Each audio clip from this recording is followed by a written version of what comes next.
দর্শক, আমাদের সহকর্মী শিমুল খান রয়েছেন কমলাপুর রেল স্টেশনে, আমরা সরাসরি যুক্ত হব তার সাথে।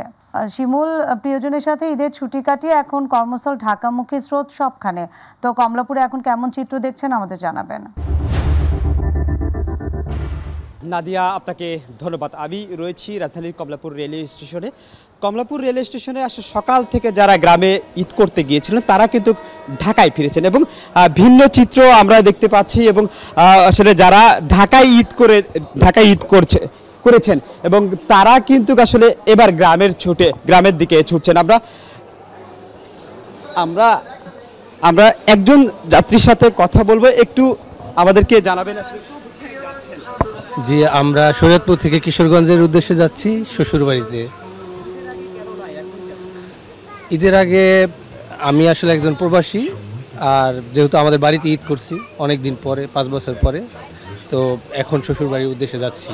আমার মনে হয় এখন জ্যামও কম, রাস্তাঘাট অনেকটাই ফাঁকা, সেক্ষেত্রে সুবিধার জন্য।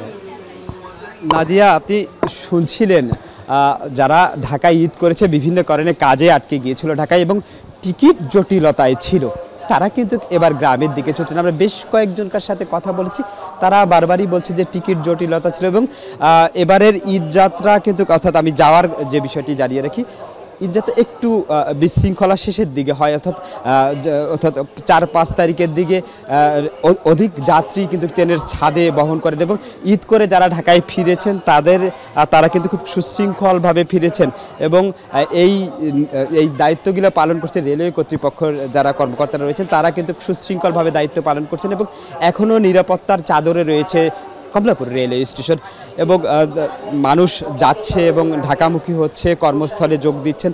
সকাল থেকেই আমি সায়দাবাদে গিয়েছিলাম, সেখান থেকেও আসলে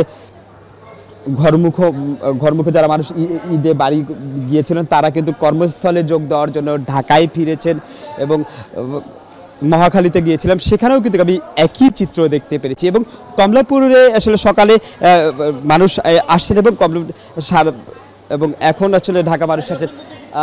নাদিয়া, এই ছিল আমার কাছ থেকে কমলাপুর রেলওয়ে স্টেশন থেকে সর্বশেষ আপডেট।